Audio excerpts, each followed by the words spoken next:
Alright, I pulled my Get ECU out of the 350 and I'm taking it to Takamoto and get it tuned for the 450.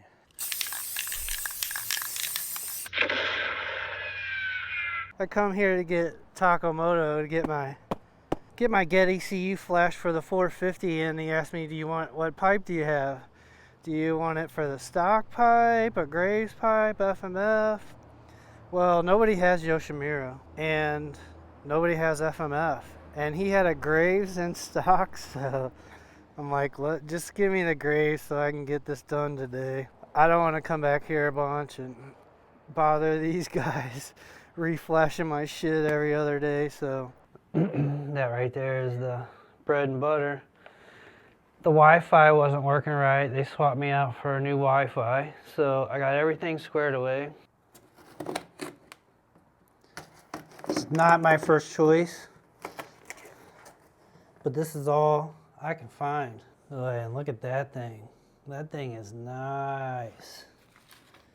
And look at this pipe. It's fittings. Wow.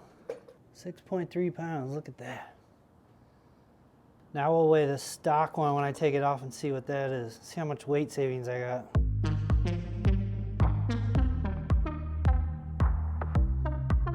Look at that, 15 pounds. Stock is 15 pounds. It's 9 pounds I'm saving right there. Let's get this bad boy put on and then I'll show you what it sounds like. I got it on there loosely.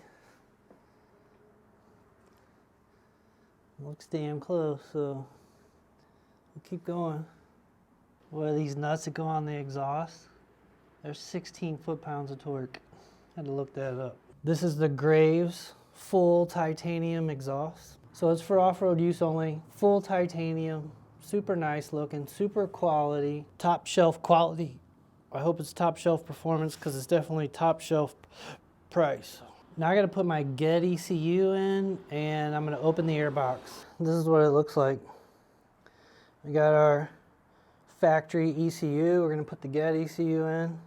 And this is the airbox. I'll show you the airbox mod a lot of people do. The airbox mod basically allows more air into the engine and then the exhaust lets more air out. And then with the ECU, more fuel, so equals more power. So the airbox mod is, you take the cover off and you leave the cover off. All right, that goes bye-bye. But I'll show you, there's more modding to do.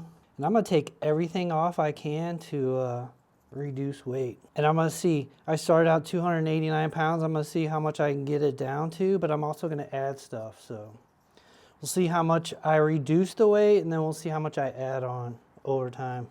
Then the next mod is you take the wing nut out and you pull the air filter out. The air filter has a plastic holder, but it's got a screen in it, right? You leave the filter holder, but you take the screen out. So you pull the filter out and these little tabs right here, and you pull it out, and then you can see the tabs on there, and take those out. And this is what it looks like. All right, just pull it right off the filter frame, filter holder.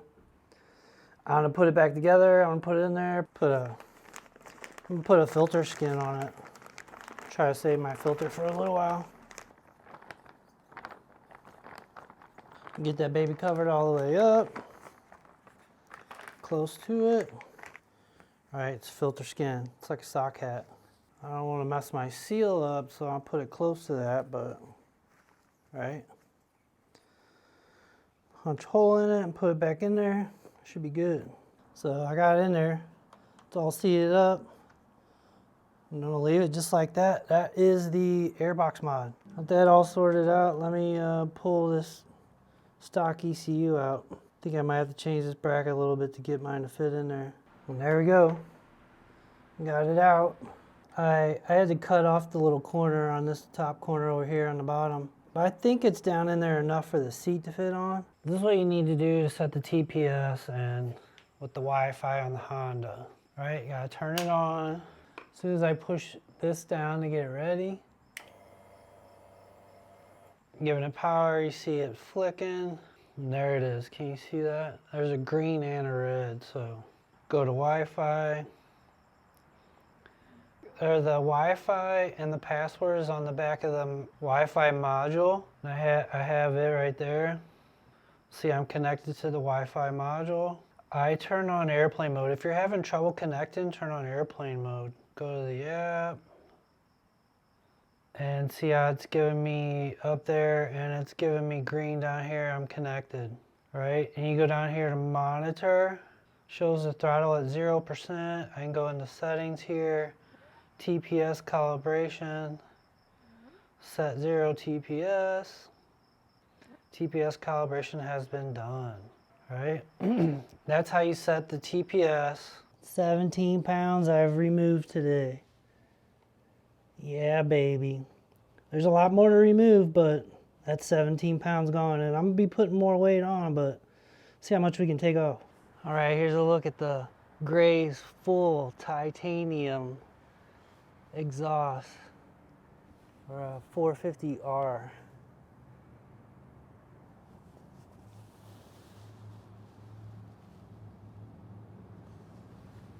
See what it sounds like.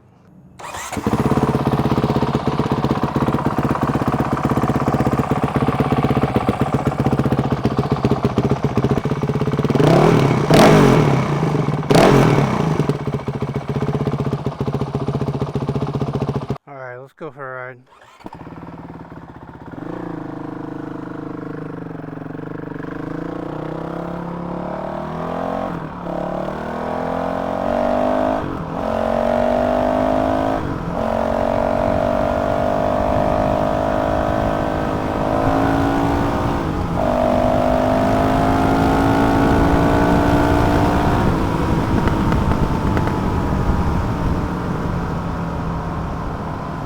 Hear that deceleration pop.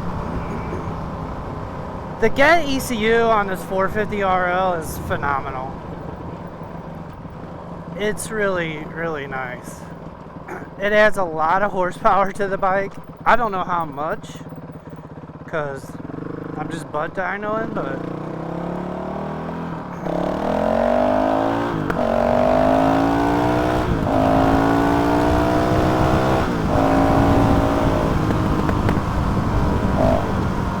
the bike is super fast. Between the Get ECU and the Gray's exhaust, I think it's safe to say I got an extra 10 horsepower.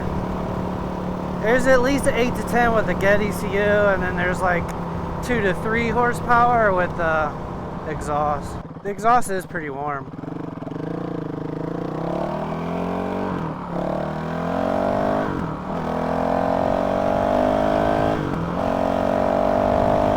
The throttle response is a lot smoother. I can just give it a little throttle. It's not all jerky. See that there? On the stock, it's just super jerky. It's like, now they're still hit, right? If I hit it pretty hard, but I can fine tune, just barely crack it, and it's giving me a little bit, very smooth.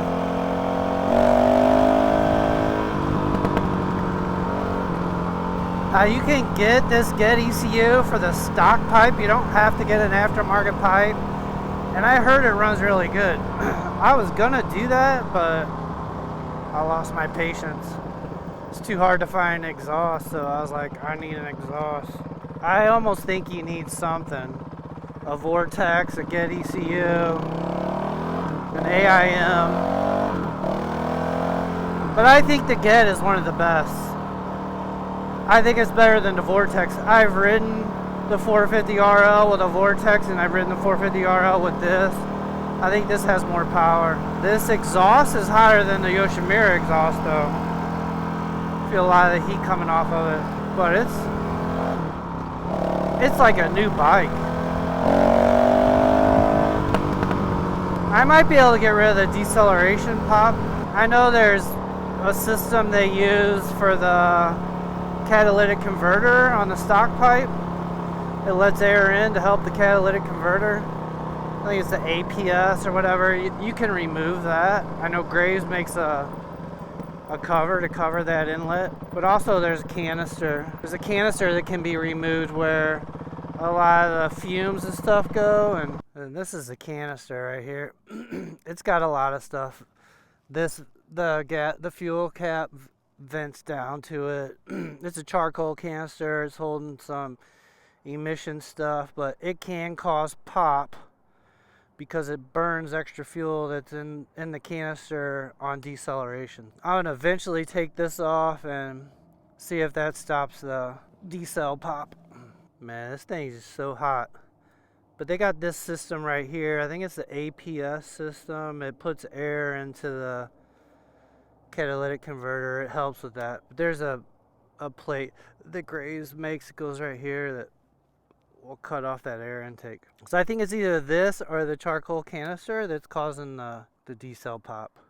But then again, I don't know if you can get rid of decel pop on all these aftermarket. But I like it. Is the pipe necessary? No. Does the pipe help a lot? I don't know. Maybe a little bit. It just looks cooler and sounds cooler for about $1,000. But I like it. I love the way the bike runs now. I don't mind the little pop. Maybe I can work that out, but I'm really happy with the Get ECU. I think the Get ECU is worth it. Whether you run the stock pipe, Yoshi aftermarket, FMF aftermarket, or this Graves aftermarket, the Get ECU is like a game changer. It makes a whole new bike. Whole new bike for sure. Alright, thanks. Appreciate it. Subscribe if you like this kind of content. Give me a thumbs up if you like the video. I'll catch you guys later.